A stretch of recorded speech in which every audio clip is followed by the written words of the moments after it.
Good evening, welcome along to Inside The Hive. Lots coming up on tonight's show for you. We're going to be looking back at the game versus Brentford. We're going to hear from Claudio Ranieri. We're also going to have an exclusive interview with Aliyah Charles, who made her debut for the women last night against Charlton. We got another game of Ask Tommy. We're going to be looking at a brand new supporter group, Women of Watford tonight, plus another 60-second challenge on the way. So great to have your company here with us tonight. Joining us, as always, in the studio is Watford legend Tommy Mooney. Tommy, how are you? Very good, thank you. Good. Right, let's just touch on a few little bits of housekeeping before we get underway with the show tonight. Obviously, last night's game, Tommy, Premier League called that off pretty last minute. Lots of fans I know had made that trip, and hopefully everyone that did get all the way to Burnley got home safely last night. But you got there as well last night, so it was a late call from the Premier League. Yeah, it was. I was just pulling up at the gates of the car park. Myself and John Marks were there already, so it was a long trip, 7.5 hours round trip for me, so a little bit shorter than some of the Watford supporters, I'm sure, from my home. But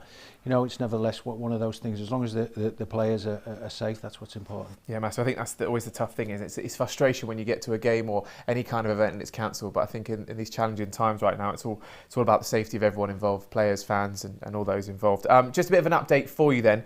Looking forward to this weekend. I've got a statement from the Premier League, which the club put out a little while ago. It's with regret that the Premier League board has postponed a further 4 matches due to be played this weekend. The games are Southampton versus Brentford, West Ham versus Norwich, Everton, Leicester, and our game, of course, with Crystal Palace, which was meant to be on Saturday. So if you were thinking of coming to that game, if you got a ticket for you, the game on Saturday has been postponed, obviously due to the COVID situation at the moment. The statement from the Premier League finishes with the health and well-being of all players and staff their priority, and in light of the recent rise in COVID-19 cases across the country, the Premier League have also reintroduced emergency measures that include protocols such as more frequent testing, wearing face coverings while indoors, observing social distancing, and limiting treatment time as well. So that's the statement from the Premier League, who have postponed the game at the weekend as well. Look, Tommy, I guess the safety thing is the most important thing here, isn't it, for the players and staff, and making sure that the sooner we can kind of get this under control means that games can come back, especially with a busy Christmas period as well. Yeah, I think we have to see the bigger picture here. We've been through it before. We've seen it not so long ago, and we hope we wouldn't see it again, but it seems to be happening that way. And like you say, the staff and players, they are human. There's an awful lot of protocols put in place, but if they're not enough and players do test positively, then you have to put them first, and football becomes secondary. No, it certainly does. And as always, and like we saw, of course, during the COVID pandemic earlier on in its life form, Tommy was obviously very helpful and supportive as one of our ambassadors on the helping out in the community bits and pieces. And if you do need help with everything that's going on right now, of course, it's still an incredibly challenging time. If you need to have a chat to someone, you need to reach out. The club is always there for you. So please do get in touch. Okay. Still lots to come on the show for you tonight, even though we haven't got games to look back on or look forward to. And I'm pleased to say we are joined virtually in a socially distanced manner by a member of the first team as well. So it's a big Inside the Hive. Welcome to Peter Etebo. Peter, how are you? I'm good, mate. And you? Yeah, very well, thank you. Good to have you on the show with us tonight. First of all, let's just, how's the recovery going? Because, of course, obviously you picked up that quad injury. Recovery going well? Yeah, everything is going fine. Everything is going fine. Like the club is really helping a lot, and I must say that like the rehab is really going fine. This week is going to make it 3 months, so I'm just looking forward to get back fit and strong. Let's say in the next 4 weeks, but let's see how it goes. Nice. So 4 weeks is the rough time you're looking for. And is that going to be 4 weeks back to training, or 4 weeks till you be in and around the squad for selection? Well, depending on the medical staff, because they are saying to me that 4 weeks I'm going to be training with the squad, but it's not going to be like full-time training. So it probably like some sessions, and then I'm going to be out, do some upper body with the gym and all that. But let's see. My major concern is just for me to make sure that I'm better, I'm strong, I'm fit, I'm good to go again. So that's just my priority for now. Yeah, and it's amazing to see how kind of positive you are with it all as well. Tommy, we've spoken about injuries before, and obviously with your time in the Premier League, you suffered a bit of a nasty injury which put you out for a while. Obviously, Peter, they're excited that he's potentially about 4 weeks away. When you got towards the end of your injury and getting back to playing again, how was that for you, Tommy? think the hardest part is curbing the enthusiasm to get back in. You know, you have to trust the professionals around you. And while you think you get to certain stages in the injury, and you try and push each one as much as you can. But I think, you know, Peter will tell you that the last bit is probably the most frustrating, because when you know you're a long way away from kicking a ball and playing in a game, you can get your head around that. But the closer and closer you get, and the better you feel, the more you want to push things, and that's where, you know, the physios have to hold you back almost, Peter, isn't it? Yeah, you're right. That's true. What's your give us a bit of an insight then for yourself over the last few months, because obviously, you know, with Claudio Ranieri coming in as well, and obviously putting his philosophy on things, and obviously you've been in that treatment room. What's it been like for you, your experience on a day to day? You in the training ground most days? Are you still interacting with the players and kind of getting involved on a kind of, I guess, a teammate perspective to kind of keep that morale and camaraderie going? Well, to be honest, it has not been easy though, but like I said, I just need to stay positive.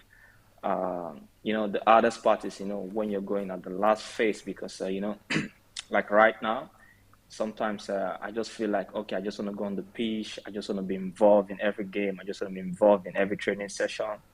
But still, to be honest, I'm not that fit. I'm not that well. I just need to make sure that, you know, I listen to the medical staff, because, you know, I must say that it's not easy. Imagine you coming in every day, you need to do same thing, same session, this like no different. But the most important thing is I just want to, like, you know, be positive to make sure that, you know, every session, every program that I've got, everything that I need to put in for me to get back to shape, I need to, like, you know, do them right, follow the procedures and all that. But it's going to be soon, though. I'm looking forward to better and strong. Like I said, time flies. So this week is going to make it 3 months. So it's just 4 weeks to go. But the most annoying part is, you know, if you just in a hurry to get back as soon as possible, and then, something went wrong, that's one of the worst part of it, you know. So the last part of it, it's really, really important, you know. But everyone has been amazing. The lads, I've met to the gaffer just once. That was when he came in. He gave me some words of encouragement. I met with his coaching staff as well. So I'm looking forward to be on the pitch, to join my mates, to join, you know, everyone back on the pitch and all that. But like I said, like, it's gonna be like, you know, this soon. I'm not gonna be in an hurry. I just want to make sure that, you know, when I'm back with full strength, full power, and I know everything is good to go, like anytime, any day. Right. Well, we're looking forward to having you back on that pitch very, very soon. So yeah, keep that rehab going and make sure you're ready and fit and fighting to go. I can't wait. No, we all can't wait. We can't wait to see you back on that pitch again. How's life settling in at Watford for you? Obviously, you know, away from the training pitch and the rehab, are you kind of settling into life around the Watford area? Yeah, it's amazing. After football, I've got my family. I've got a few friends coming around. I've got teammates, most especially Dennis, is coming around once in a while. But still, I'm okay. I'm all right. Like, my family is here. My son, my daughter, my wife, my brother, they're here. So it's not like I'm alone. It's not like, I'm living a boring life. Like, after football, I just need to go back home and then just stay all by myself, you know? So I'm okay. I'm all right. I'm settling well. When it comes to, like, adaptation, though, like, you know, I don't find it difficult. You know, for me, I don't find it difficult. That's why most times when I hear people keep saying, I need to adapt, I need to do this. And well, for me, it might be easy, but for others, though, I don't know. But I know for me, I'm really, really, like, I'm okay with it. No matter what it takes, I'm so comfortable. I'm so okay with it. I'm always chill and relaxed. So I don't have a problem with that. I'm settling really good, to be honest. At least, Peter, when you at the training ground there, we've seen in the footage, at least you're socially distanced on that bike when you're at the training ground. So everybody's happy there. But the hardest part of an injury, I always felt, is the mental strain of it. Do you think that when you come through this, that, you know, it'll help you mentally when you're back fit and on the pitch? Yeah. Like, even before I had the surgery, I said to the medical staff, like, you know, I'm not trying to be a superhero. I'm not trying to make it as quick as possible. But I know one thing for sure: whenever I'm injured, it has always been working for me.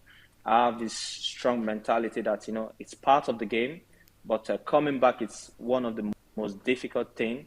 So you just have to like stay strong, make sure you're positive.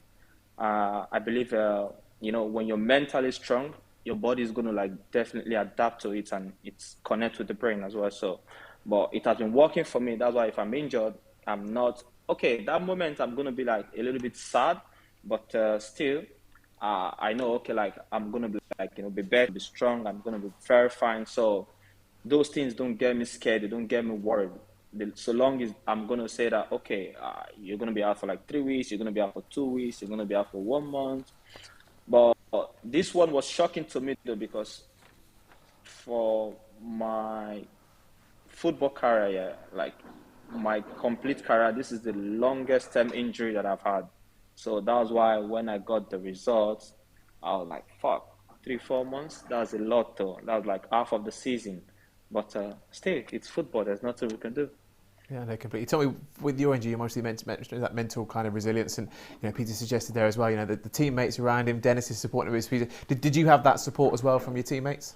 Yeah, absolutely. I think it's very different during my time, because my treatment was here at Vicarage Road when the lads were training at the training ground, so it was slightly different, and perhaps that made it a little bit more difficult for me, because you're a little bit more adrift from the group, and we joke about the social distancing, but it's really important that the rest of the lads get around the guys that are injured and drag them along almost to a certain extent. I'm sure Peter will agree. It's all right having a laugh and a joke in the food hall and when you're having your lunch, but you do need some support, and to feel part of the group essentially is the most important thing for an injured player, because that's easy to lose that connection with the rest of the group, and it's not nice watching your mates on a Saturday afternoon or whenever it is, and injured players, we can't help, can we, when we're injured? But you certainly can help if you can put your arm around your mate who's struggling a little bit, then give it a go. Yeah, no, 100%.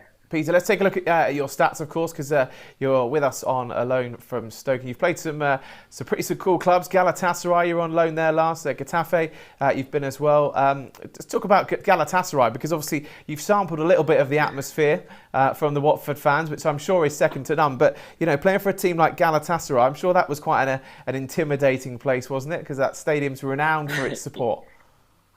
Yeah, it is. It is, to be honest. Yeah, you're playing like the stadium is massive. The fans are crazy. But it's an amazing place to be though. But the worst part of it is whenever you lose a game, you have to stay indoor because the fans are gonna definitely come after you. But anyway though, like that has gone. But believe me, in Galatasaray is really good. The coaching staff, the gaffer, the people, everything was like very okay. But I wasn't opportune to be the champion because not me, but including my teammate as well. We all were so disappointed because we lost the league with just one goal. So that was why I was like, anything is possible in football. But I really enjoyed my stay there. Like the 1 year loan that I went on Galatasaray, it was really good because it's a place that like everyone is going to like give you a warm welcome, and nice city as well. You're in Istanbul, not like you're in some city. So everything was going fine, like everything was good. But again, coming to the Premier League, coming to Watford, you can't compare the Premier League and then the Turkish league. The only advantage is that when you play in Galatasaray, Fenerbahce, Besiktas, okay, yeah, them top threes in Turkey, and your opportunity to play in the Champions League, in the Europa League, that's just it. But playing in the Prem is far, far different. There's a big step ahead. That's like a big step ahead. Yeah, no, massively. Tommy, lots of experience, obviously, for Peter there, obviously playing in Galatasaray and obviously playing in Spain as well. But there's something special about the English game. Yeah, I think there is. I had a brief spell at the end of my career in Spain, lower down the league, but certainly I think every country approaches football in a different way, and the English one is renowned around the world. Peter's more qualified to tell you that, but I think the atmosphere is certainly intimidating in Turkey, but the general atmosphere around, I think the supporters bounce off each other in England more so than in other countries, because travelling away from home is rare in those countries. where it's integrated here in England, and certainly in the Premier League. So it's always one of those leagues that everybody knows about, the Premier League, and it's for us to find out about different leagues around the world, I think. And you know, Peter's played in 3 of the best. Peter, what's so special about English football in the Premier League? What do you like about it? Well, I must say, the English football in England, if you want to see a real outlet here, you're gonna definitely get one here. So to be honest, because you know, like, you need to work very hard for you to be there. I won't lie, but you know, I'm not saying like every other leagues are not difficult. Every league is difficult. Football entirely, like, it's difficult. It's a difficult game, but still, there are some certain stage that you're gonna be like, okay, you can compare with this and this. So as we all know, the Premier League is one of the best in the world right now. So there's no argument. There's nothing to talk about. But I know one thing for sure, that if you want to get like a real outlet, you can find so many of them in the Prem, like a lot of them. To be honest with you, I won't lie. It's just in the Premier League, the Championship, even if you're winning 3-0, you don't have to be so settled. You don't have to be so relaxed. You need to make sure that, you know, the referee blow the final whistle, and then, you know, okay, you won the game, because anything is going to happen any minute, any second. So it's just in this league, like only in the Prem, only in England I've seen such. Okay, it might happen in other countries though, but still, it's rare in other countries. But in England, it's very possible, like 100% possible, that anything can happen at any time. So that's just it. What about the tactical side of the game, Peter? Obviously, I went to Spain. I didn't enjoy it because they wouldn't cross the ball in the box, and you know, I like to score a goal from a header or two, and it used to drive me mad. But obviously, you play in a different role. The tactical side of it in Spain, I really enjoyed that as much as I didn't enjoy playing in it. How much do you learn from playing in different countries? And I know it's different managers, but it's also different philosophies and mentalities within players within different leagues. Well, tactically, I'm gonna go for La Liga, because you know, in La Liga, even if you're playing against the big team like Barcelona, Real Madrid, Atletico Madrid, you know, there's one philosophy, like, you know, everyone just gonna keep the ball on the ground, the ball keep moving and all that. But it's difficult to see them in the La Liga skyrocketing the ball and everything, you know, like, it's not possible. But the most important of all is that, you know, in La Liga, the intensity is there, but I'm not going to compare it with the Premier League, you know. But of course, Prem, La Liga, Bundesliga, every other league, a good league. But tactically, I'm going to go for the La Liga, because, you know, even if you're playing against big teams, even if you're playing against Real Madrid, Barcelona, you know, there's just one ball. Just keep it going on the floor, like, keep it going. But I really enjoyed it there, though, because when I was in Las Palmas, although we got relegated, but and then the gaffer then was Paco Yemes. His name is Paco Yemes. Yeah, what a guy, though. Even if I know one thing for sure, if we're losing a game, he doesn't want you to kick the ball. Just, you have to play from the back, play from the goalkeeper, you know. And you know, it was really good. It helped me a lot, because when I was in Spain, when I left Las Palmas, I came to Stoke. That was when I signed for Stoke. But when I was playing the Championship, then I know, okay, like, you know, you need to keep running and all that. But still, as a player, I know the more you get the ball, the less you're going to run. I don't know if you agree with me, though. But I know for sure, like, you know, the more your team keeps the ball, the less you're going to run. So it helps a lot. But sometimes you don't have to keep running up and down, running from box to box. Yeah. Trust me, you're going to die in the first 45 minutes, but I know when you've got the ball, yeah. And as a player, the more the ball is with you, of course, you don't mind whatever distance you're running, whatever speed you've got, but the most times you get the ball, you're going to be excited. You want to get the ball more, but when you don't get the ball and then you just keep running and all that, it doesn't sound so good, though. But tactically, in Spain, I really enjoyed it there. To be fair, Peter, Tommy didn't have that problem of chasing back to get the ball. He just stayed up top and was on the last man. That was my problem, Peter. I just stood on the penalty spot and expected them to give me the ball when I was ready for it. Oh, love that. Love that. Right, plenty of chance to answer your question on the show as always tonight as well. You know how to do that by now on wherever you're watching it tonight. If you're on YouTube or watching it on social media, just in the comments below.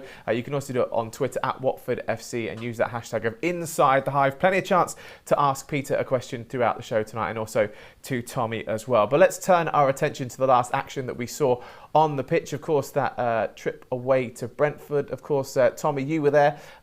Good for us to take the lead, but obviously couldn't hold on in the end and sadly didn't come away with any spoils. Yeah, I thought we were excellent in the first 45 minutes of the game. Probably the best 45 minutes of the season for me. I thought it was a really professional performance. And Dennis getting his goal there, you can see, you know, in the middle of the goal, hit the target. And then in the second half, it was a completely different game, really. I think 20 minutes in, we still look comfortable because I don't think Brentford were playing all of that well. But then the momentum changes. They get their goal, and you know it's disappointing. And I'm sure everybody in the stadium could see the momentum was with Brentford, and they got the late goal. And I have to say, it's probably the angriest I've left any stadium for a long time since I was playing, because you know the way that Brentford celebrated and a lap of honour around the stadium, I don't think it was appropriate for them winning a game like that. Hopefully the players will use that as a little bit of a key when we play Brentford again here. Yeah, no, massive. Yeah, and Peter, for you, when you suffer a defeat like that and the team over celebrates, is that something that you find incredibly frustrating from a player's perspective? Yeah, like Tom said, I agree with him because, you know, it was a great first half, great delivery from Tom, and a great goal from Dennis. But to be honest, I was thinking, like, we've got this one, so at least we're one step ahead. But, you know, at the end of the game, we lost. It was a bit frustrating, but still, I've got this belief and trust with the lads, with everyone, the gaffer, you know, everyone in Watford. I believe we've still got lots of chances to make it right. Well, when you having a win in the first half and then unfortunately it turns out to be the bad one, no one is going to be happy though, because that night I was like, fuck, not again. We're still going to struggle more and all that, because believe me, if I've had that win, it's going to be like super amazing for everyone, to the away fans. And but for me, you know, whenever I lose a game, I feel really bad. But the thing is, you know, I feel sorry for the away fans, or even if we're playing at home, because sometimes it's not easy though, you know, for someone to just get up from his bed, he's going to leave his home and then come in to support the team, and it's going to be a disappointment. But well, it's football. It's just it's either you win, you draw, or you lose. But still, I've got lots of belief in this team that we can definitely be on the right track. You know, we just need to, like, you know, make it happen. We just need to work hard. There are some little corrections that we need to, like, you know, fix. And I believe the gaffer and its coaching crew, everyone, they are looking into it. But I know for sure that, you know, at the end, everything is going to be fine. Like, believe me, everything is going to be fine. Mm-hmm. Tommy, obviously, we keep talking about that previous block of games. We moved on to this one, obviously, with everything that's happening right now, and obviously no game against Burnley, no game coming forward this weekend. Would have been ideal to get more than just some positives that first 45 minutes, when we really could have done with those 3 points to really kick on from those other results and fixtures we had previously. Yeah, absolutely. I think a lot of the disappointment comes because we were literally in cruise control in the first half. It was a very, very professional performance, and one I enjoyed watching. But that block of games now moves because they'll be rearranged and they'll be in and amongst different fixtures. You have to adapt with this game. Not only do the players and the staff have to adapt, the supporters have to adapt, and I have no doubt that the supporters will be right behind the lads whenever we play those teams, and whenever we play next, they'll be right behind them because they know what's at stake here, a place in the Premier League. No, 100%. Well, let's now get some reaction from Claudio Ranieri after that Brentford game. Claudio, thoughts on a difficult game? Yes, we knew it was a difficult match. We start well, we scored goals, but we were too nervous. It wasn't the same the same Watford, when we want to pass, to keep possession, move the ball quickly. We played just to put a long ball and second ball. It's okay, but at the end, it's important. Don't make mistakes. Don't make mistakes. We considered 2 goals, 2 stupid goals. The last goal was 3 mistakes. We have the ball. We want to pass short pass. No, kick a long ball and finish the match twice. And then also the penalties. Stay calm. Follow him and close at the end. But that's a football, that's a Premier League. Now we have to think about next match. That is my philosophy. Tomorrow I'll speak with my players why we were so nervous. And okay, we lost the first battle, but there are so many in front. Well, there we go. A passionate response there from Claudio Ranieri at full time. And that's good to see. The manager really keen to fix things and get things right. Well, myself and John Marks were sat right behind him. I could see how frustrated he was getting. And it's difficult to change it from the sidelines. It's up to the players to do that on the pitch. But I agree. After a game like that, when we were cruising at half-time with 3 points were in the bag, you expect him to be angry. And, like I said, I was really angry leaving, so I'm pleased that Claudio is too.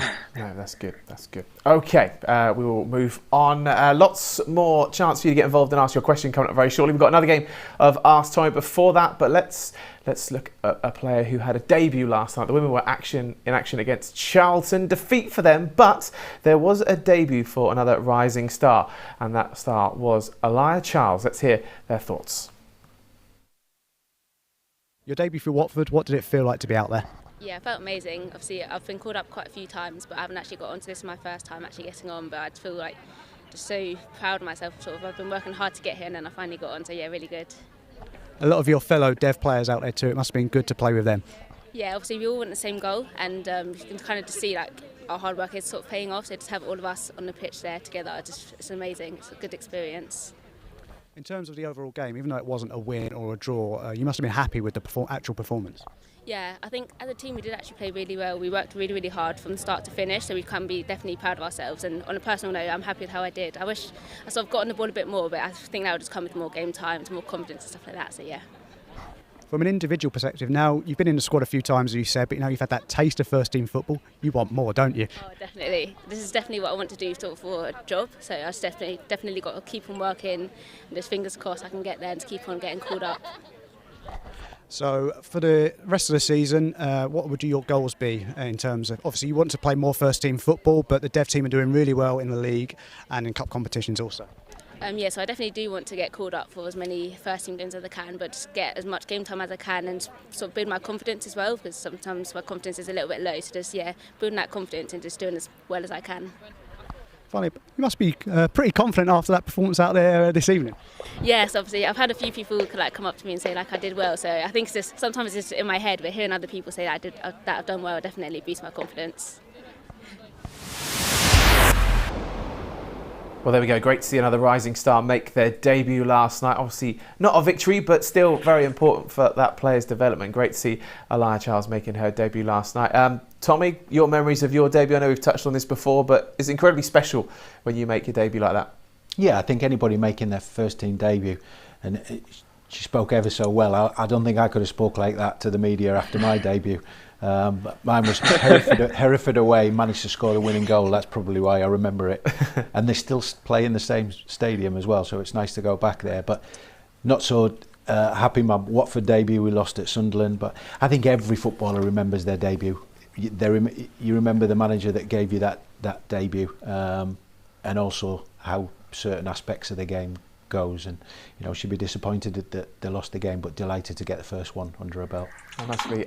Peter, do you remember your first team debut? Hopefully you do, because Tommy says they're incredibly memorable. Yeah, I do. And then the gaffer then, his name is Nuno. What a guy.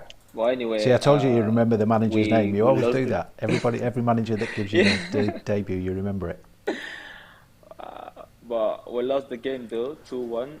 But it's an away game. But it was a thing of joy though, because making a debut and then you're gonna be like, wow.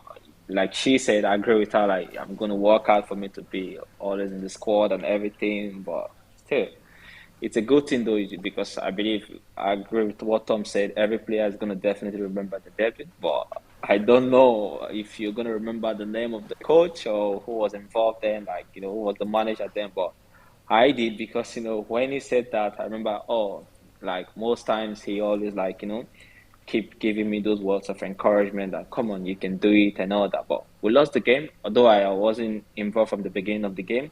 I came in on the second half. That was the 65th minute of the game, but still, that was my debut. No, amazing. Right, time to move on with one of my favourite parts of the show, which is Ask Tommy. Just before that, if you picked up a couple of swear words a little bit earlier on, apologies for that one. But let's move on to the game, which Tommy could rightly swear about because of the questions that I give him. It's time for Ask Tommy. Peter, we're going to be asking you some questions a little bit later on in Ask Peter, but this Ask Tommy to kick things off before we take some fan questions. Tommy, got some good ones for you this week. That'll make a change. Peter, you'll learn very quickly with this game that I basically just stitched Tommy up with his questions, and you'll have some nice easy ones. But we always start with a golf question for Tommy because we know how much he likes his golf. So question 1 is, Tiger Woods is going to compete alongside his son Charlie this weekend. In which championship? Is it the ABC Championship, the NCP Championship, or the PNC? Well, NCP is a car park. Yes, it is correct. You don't get a point for that, though. So I'll go for the third one. What was the third option? PNC? Yeah, I'll go for that. Correct. A point for Tommy. You started well. Thank you. Started well. Okay. It'll only get worse, Peter, I can assure you. It's mostly the only point he will get. Question 2. You are now officially the king of co-commentary. But in Watford's 4-1 win versus Manchester United, can you remember who scored the Hornets' third goal in the 92nd minute? Would you like some options? Yes, please. You can have Sarr, João Pedro, or Josh King.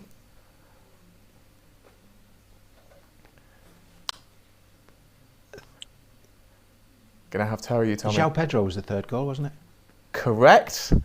2 points. He's playing very well today, Peter. He's been doing his research. Okay, according to Wikipedia, how many appearances does our guest this evening, Peter, have for the Nigeria first team? Is it A, 36, B, 38, or C, 40? 38. 38. Correct. I'm on fire, Peter. You can come back every week. This is unheard of. 3 out of 3. Okay. Question number 4. Full house so far. In 2020, Peter played for which La Liga team? Las Palmas. Final answer? Yes. Incorrect. It was Getafe. Las Palmas was no. earlier in his career. 2 La Liga teams. You never gave me the options. But I told you the year, though. I told you I'd get stitched up, Peter, didn't I? Peter, normally he Wikipedia's the guest before they come on, so... Yeah. Which I did, Yeah, but you didn't Peter, this morning. I know everything about you. Oh, we don't give options to every question, Peter. We can't make it too easy. You will have options, though, don't worry. Right, final question for Tommy. He's got 3 so far. Can he make it 4 points? From this very seat...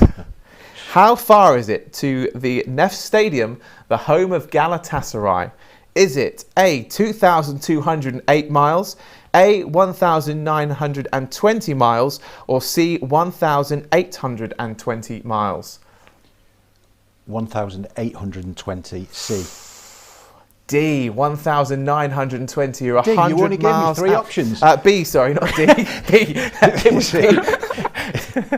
3 out of 5, though. Not bad, Tommy. I think you've gone the wrong way. What, because I've made it too easy for you now? No, the mileage. The last time I did it, it was the mileage that I You've said. done it every time. You've Done it a taken few a wrong times, haven't turn. you? Yeah, you've taken a wrong turn. Yeah. It was B. So 3 points for Tommy. Good news for you a bit later on, Peter. I'm going to make your questions even easier, so you score 5. But we'll see how you get on a little bit later on. But it's time now for the fans' questions, the important questions on the show tonight. So a massive thank you to everyone who's taken the time and effort to throw a question our way this evening. The first question comes from Emily. Peter, this one's for you. At what age did you start playing football? At the age of 18. 18. Did you not play for like clubs before that, or bits and pieces, or like locally with school and bits and pieces? Yeah, then I was playing in the Nigerian Premier League. That was my first season. I only played 1.5 seasons there. So after the Nations Cup, like the under-23 Nations Cup in Senegal, so I went to Portugal, Firenze. That was then they were at the second league, but they got promoted to the first league, and I stayed there for 2 years. After 2 years, I went on loan to Las Palmas. I stayed there for 6 months, and then after Las Palmas, that was I signed in Stoke 2018. Before the World Cup, I signed in Stoke 4 years there. Amazing. And what was your journey to becoming a professional footballer? To obviously, with Tommy in the UK, it was playing in youth football. What was your journey to becoming a professional? Well, I must say it has been a smooth one because, when I was young, when I first signed for CD Firenze, then I was still, I was getting invitation from the national team, but it's going to be home-based, not like the first team though. But I was fully involved in the under-20, the under-23, so that kept me going. Well, it was me and 2 other lads who were doing really good, but, sometimes we get involved in the senior call-up as well. But I must say, my whole career up to today, it's been a smooth journey for me. It's been, really good for me. Amazing. The next question comes from Jason. Jason would like to know, who is your best friend within the squad? My best friend. Yeah, inside that Watford team. Who's your best mate? Who's coming over most to kind of keep you company and look after you while you're recovering? I must say it's Jeremy Ngakia. Nice. All good. Did you know, obviously, Jeremy before coming to Watford, or come across each other before? No. I've got no idea. I've never met him before. I don't know him, but since I came to Watford, he's been the one that really close to me, and we have this little conversations together. And well, I must say for my Nigeria brothers, Dennis, Ekong, they've been amazing. Ekong and Dennis, I've known them for a very long time, So I'm not gonna mention them, but the thing is, for now, since I came to Watford, it's Jeremy Ngakia. It's a good lad, really good lad. Love that. Tommy, for you, your best friend in the Inside the Hive team? I think it's probably somebody behind the scenes. Certainly not the presenter. I love that. Right, let's move on to the next question very quickly. Stilly wants to know, who is the toughest opponent in training?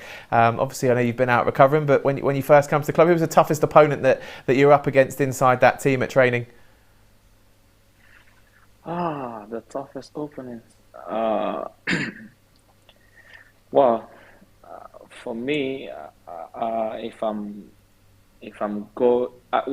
the question is just for me, or in general, who's the toughest opponent ever? Is it going against or what? So for you in the current squad we've got at Watford right now, when you're on the training pitch, who's the one that's the hardest to play against when you're training? Who kicks you the most, Peter? That's essentially what the question is. None of them kick me the most. That's why I think. It's Musa Sissoko. Yeah, it's strong lad, and he defends really good, he attacks really good. So I must say for me, he's the toughest. Who was it for you, Tommy, when you were playing? In the Watford squad, Robbo was so clumsy with his tackles. He loved to tackle, Robbo, I have to say. Well, we all know that. Yeah. But he was so clumsy. He'd stand on your feet if he wasn't 2 foot in you. Love that. Right, next question comes from Patrick. This is a very loaded question, Peter, but I think the answer will be a good one. Would you like to stay permanently here at Watford?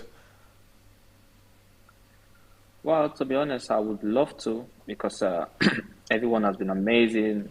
The staffs, the players, the dressing room has been good, and since I came to Watford, believe me, I've loved it from the day one till today. So I would love to, if they want to make my deal to be permanent, I would love to stay. Well, I started on loan Peter, and I lasted 8 years, so that's good omens. The supporters like you, so they'll hope you stay. It's a very good omen. Right, lots more questions to come on the show. Don't forget, if you want to send them in, you know how to do that by now. The comments box below, wherever you're watching. And if you're on Twitter, @Watford FC, and use the hashtag of Inside The Hive. Now, at the start of the season, the club were delighted to support a brand new supporters group which has launched. Women of Watford were set up with the aim of making female supporters feel safer when attending matches. Now, for the Brentford game last Friday, Kate Lewis, who set up the group, took a camera along to capture the day. Hello, my name is Kate Lewis, and I am the founder of the Women of Watford FC supporters group, or as we are colloquially known as WOW. We were set up, I guess, with out of frustrations born out of women's safety, but also just to create a community, a fan base that is female who love Watford FC. And you join us today on, yes, like I say, our first away day. This is one of my hopes for WOW, actually, is that we'll all be travelling to stadiums together. We're taking a bit of a safety in numbers approach. If we all go together, it should be a lot safer for us. The closer we got to the ground, the more stewards there were, the more police there were. So that's a really reassuring presence, I think. You can hear the chanting in the background.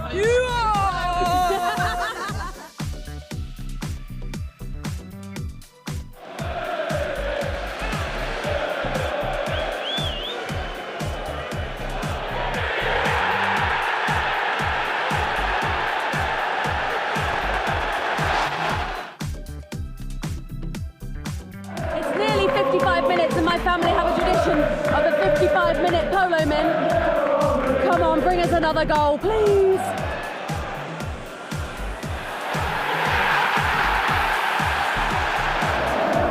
Starting to think the 55-minute polo wasn't the best idea.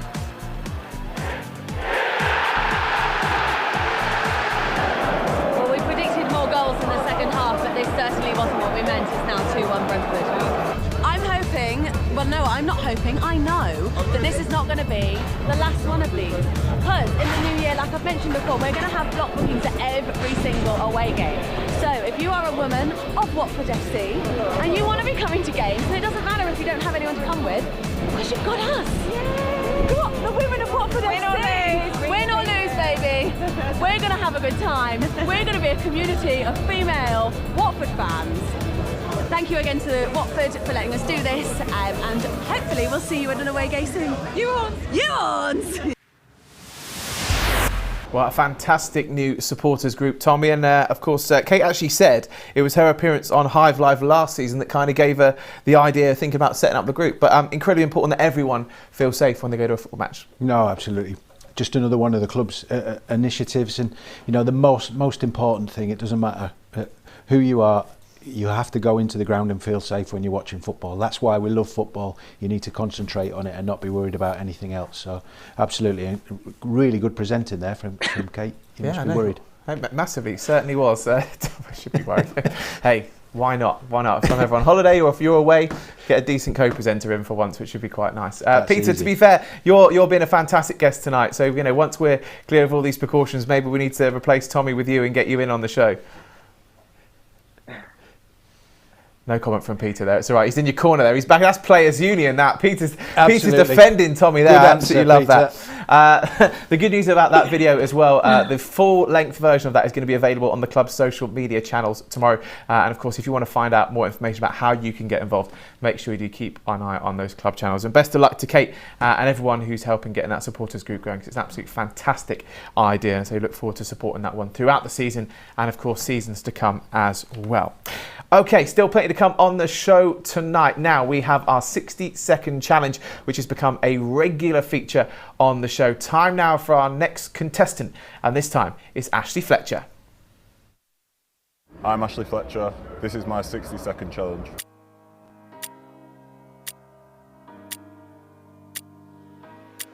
Coach or pundit when you retire? Pundit. City life or country life? City. First car you owned? Corsa. Home games or away games? Home games. Studs or blades? Blades. Favourite social media channel? Instagram. Text message or phone call? Yeah, text message. Worst teammate to share a room with? Josh Lovell. Favourite TV series? In-Betweeners. Ice bath or cryo chamber? Cryo chamber. Matchday superstition? Touch my toes 10 times. PlayStation or Xbox? PlayStation. Last minute winner or hat trick? Last minute winner. If you could play any musical instrument, what would it be? Piano. Morning person or night owl? Night owl. Favourite song?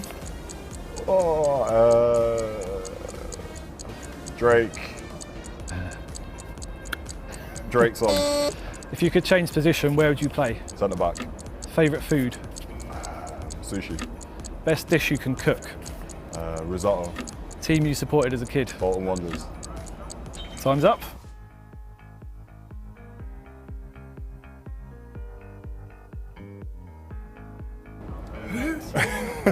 What was it? 18. 19.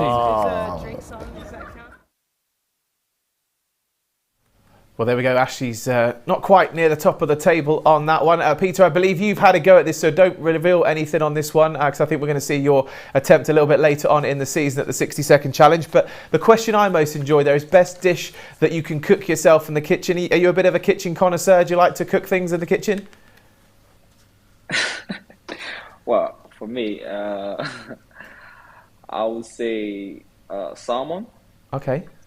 Yeah, I'm really good at that, salmon.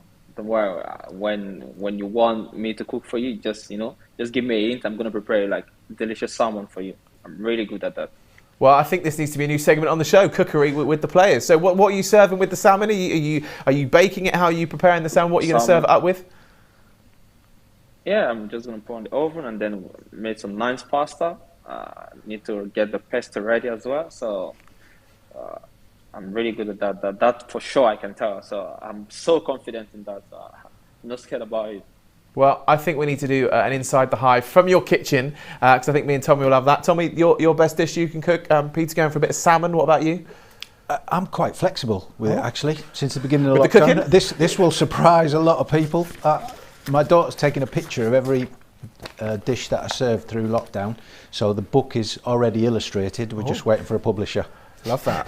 Tommy and the word flexible. Did anyone think they'd hear that one in the same sentence? Love that. Right, talking of Tommy and his performances, of course, we last week had a little cheeky look, of course, at How Smart Are the Hornets, which, of course, is a brand new competition in association with the club sponsor Stake. It features Tommy, Gifted Noel Williams, Tom Cleverley and William Trooster-Kong have taken part. And here is another little clip of what to expect. One giant dartboard. The challenge? To find the smartest hornet.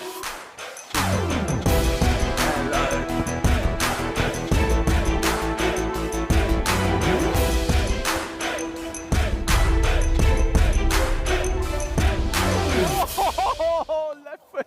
That was embarrassing, Tommy. Come on, man.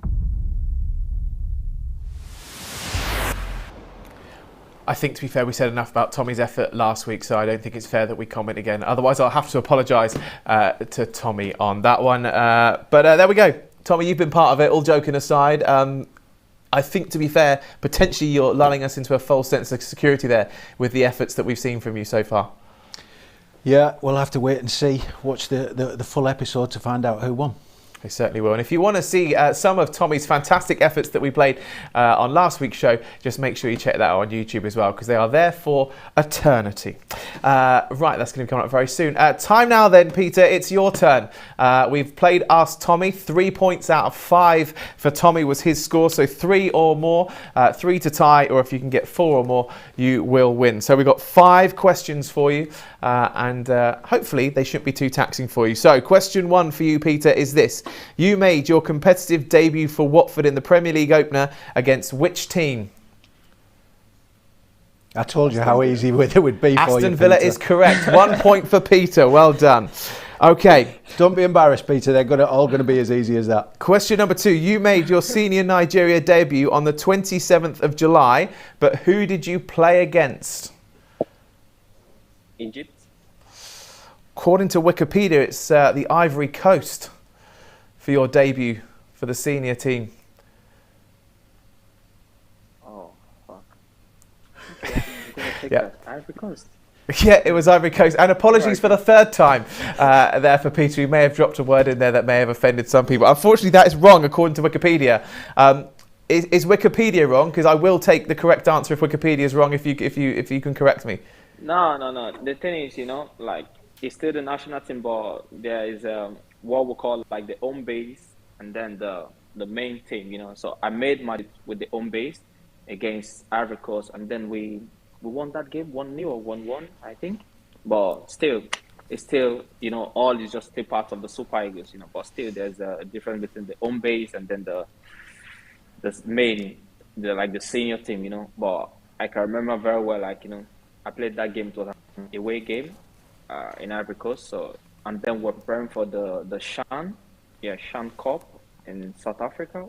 Yeah, it was in South Africa. So I take that as a loss. That's fine.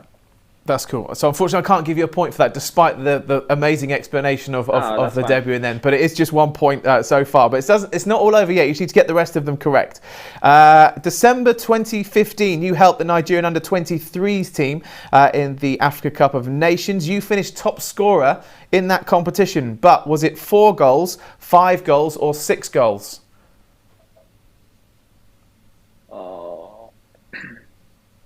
5 goals. Correct. That's 2 points you now have. Question 4. You played 29 times for Galatasaray and finished in 2nd place. You missed out on the title to Besiktas because of what? Was it by 1 point, goal difference, or number of wins? Goal difference. Correct. 1 goal difference. It was correct. Well done. Okay, so you've tied with Tommy, 3 points each. You need this one to get yourself the victory. If not, it is a tie. So, no question pressure, 5. Peter. No pressure. Don't worry about it. Just relax. Of course, you are on loan from Stoke, but how far is it from the Bet365 Stadium to my very seat here in Vicarage Road? Is it A, 142 miles, B, 132, or C, 152 miles? According to the maps on my phone. I'll go for B. He's gone for B, 132. The correct answer was 142, which means it is a tie, 3 points apiece on Ask Tommy this week. Not bad. It's first draw you've had, Tommy. You've got nothing for a tiebreaker, have you? You're so surprised that I got answers right. Pretty much. And I knew that answer as well. You did? Did you? Well, I drove past Stoke last night on the way back. You did on the way back. You did. So 3 points apiece. But that's good though, because that means we'll have to have a rematch at some point this season, Peter. And I think, to be fair, we're going to have some salmon alongside it as well. So it'll be a one epic rematch, which I'm looking forward to. You're always welcome. That's good. Right, okay, more fan questions then. So once again, a massive thank you to everyone who takes the effort every week to send the questions in. You're part of this show. This is your show, so thank you so much for that. We can say hello to Brandon next. He's got a question and would like to know the best player that you've ever played with, Peter. Best player I've ever played with? Yeah. Alberto Aquilani. Okay, why were they so good? Then when I was in Las Palmas. Yeah, because he used to play for Liverpool, Italian as well. He used to play for Liverpool, he had played for Fiorentina, and he's a good lad as well. So I remember then when I was in Las Palmas, he's them one that always like, come on, you can do it, always stay focused, he's trying to put me on the right track. And then outside football, he usually like, let's go for a walk before you're gonna go home, because then I was alone, and he was really good to me though. He was like, really, really good to me. So. And then he's one of the best that I've played with, because he has got the quality. So, top player as well. For me, he's one of the best that I've played with. Love that. Question also now comes from DH. Who do you reckon is going to win the Africa Cup of Nations? That's going to be a difficult one, though. Because, I can't tell. Football nowadays, you can't say who's going to be the winner when the tournament is going to start like now. But I know it's going to be like really interesting. It's going to be good. But if I'm going to pick, for sure, I'm going to go for my country, Nigeria, because we've got, everything that is going to make sure the runner of the tournament. So I believe, it's going to be difficult though. That for sure, I know it's going to be really difficult. But if I want to pick, for sure, I'm going to pick Nigeria. No, massively. That's my first option. No, it's a good first option. To be fair, I'd be disappointed if you picked anyone else, to be fair, because that would like me be picking another team apart from England to win the Euros or something like that. So I'm glad you stuck true to your home country there. We got a question from ISIL16 who said, how good is Emmanuel Dennis? Oh, it's so good. He has got everything, like, he has got good pace, he has got good dribbling, he can take on defenders. One thing for sure, like, when a defender sees a striker or maybe a winger that is so fast, and then he has good pace, he has good dribbling, he can control the ball really well, they get scared though. But I must say that, like, he's a really good player, fantastic player. But I just hope that at the end of the season, everything is going to, work out fine for him, because I see him going as far as, every player can go, because he has got all the quality. Tommy, I know you're a fan of Emmanuel Dennis as well. Yeah, he came in the studio a couple of weeks ago. I can't imagine him getting stressed an awful lot. He was very laid back when he came into the studio, Peter, and very intriguing with his conversation. Yeah, for that, I don't know, but one thing he said to me that was so surprising to me was like, before he go for every game, he felt like really nervous, like so nervous.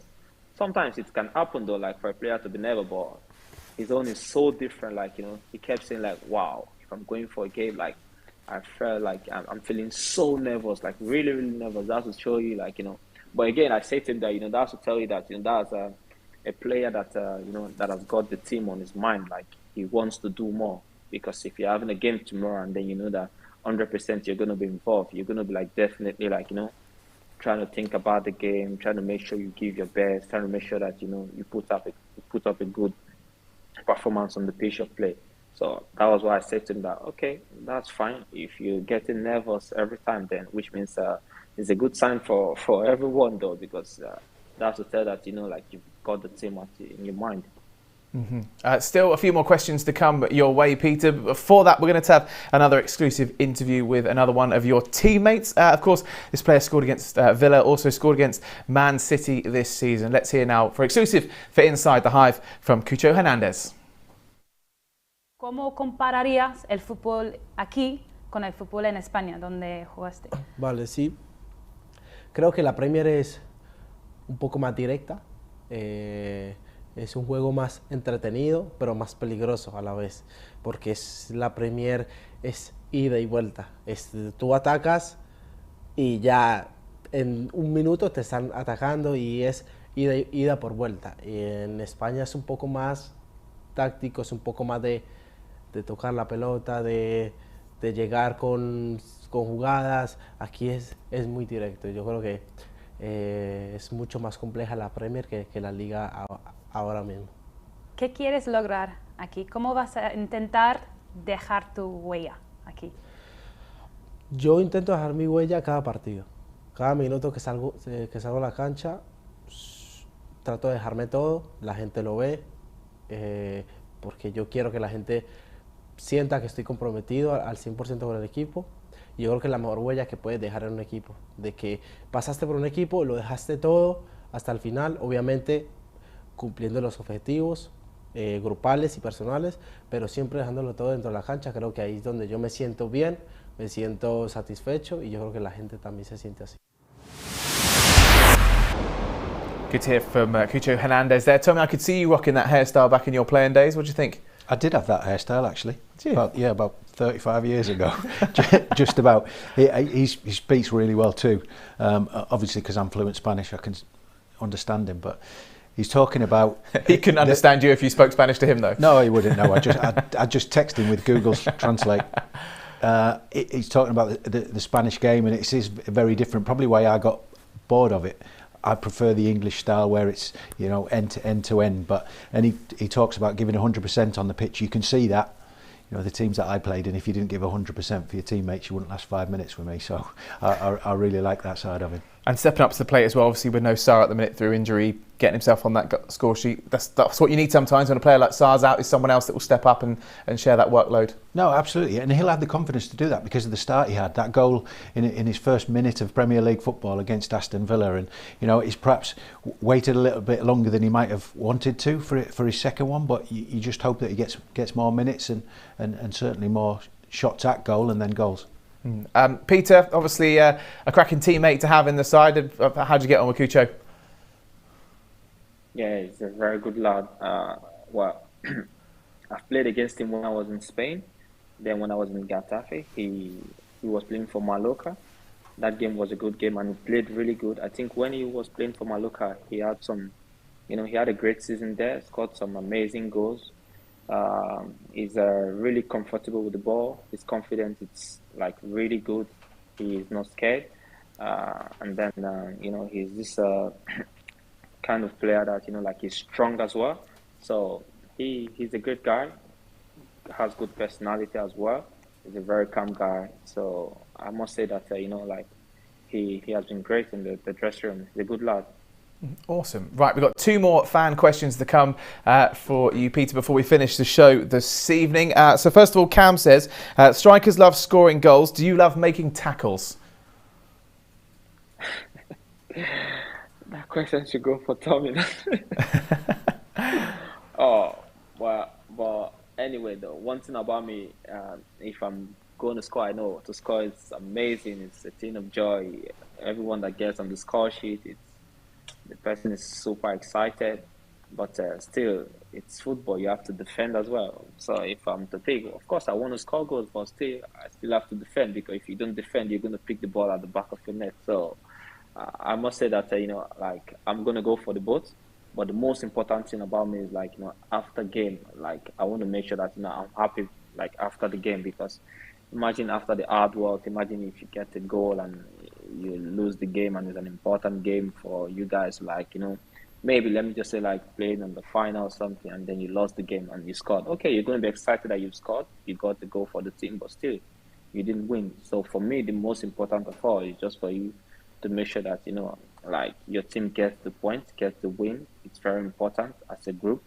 But if I'm going to go, I love making the both of them, scoring goals, making a tackle, because there's some tackles you need to make. You're going to be like, oh, I got this one for the team, So I'll go for the both of them. No, for sure. And final question comes from Aubameyang, who says, what is the best goal you've ever scored? The best goal I've ever scored was the Under-23 Nations Cup in Senegal. That was the last goal. So I drove the ball from middle of the field. It was a small mistake, not a mistake that was made by the defender. It was an error of the ball. I drove the ball from half line of the field, and then it was 1-on-1 against me and the keeper. That was it. I think that was the best goal I've ever scored, because it was it was really long from half of the pitch to the other goal side. So I think I'm going to go for that one as the best goal. Amazing. I'd ask Tommy this question, but we ask him it pretty much every week, and we know what the goal is as well. It's the header. Then he goes off and runs up and does a celebration. Thank you so much for all of your questions. Everyone watching at home, really, really appreciate it. Peter, thank you so much for joining us on the show tonight. It's been great to have your company, great to have your insight. And I'm looking forward to this salmon at some point this season. So get yourself fit, get yourself back in the team. Feel free to come in anytime. I'm looking forward to it. Peter, thank you. Feel free to come in anytime. Yeah. Amazing. All right, then. Cheers. Cheers. Thank you so much. Tommy, thank you to you as well. Always good to have you on the show. Great guest tonight. Really good. Really good. I can't believe nobody's asked any of the questions why his teddy bear's head has fallen off on his t-shirt. I'm really surprised nobody's no one's picked up on that. Nobody's picked up on that. He needs a new teddy bear for Christmas. Tommy, thank you very much as always. Keep yourself safe. Obviously, no game for you now this weekend, but so keep yourself safe and look forward to seeing you back next week. Just a reminder, of course, the news we brought you at the top of the show. The Premier League have announced our game this weekend has been postponed, obviously, due to the ongoing COVID situation with Omicron. So if you were travelling to the game or getting ready for that one this weekend, just to let you know that game is postponed. And when we know more information information about the festive fixtures and of course that game as well, we'll let you know. Stay tuned to all the club's social media channels for that. Of course, Christmas is coming up very, very soon. We wish you all a very Merry Christmas. And of course, if you still haven't finished all your Christmas shopping yet, why not head to the club's shop, Watford, shop.watfordfc.com.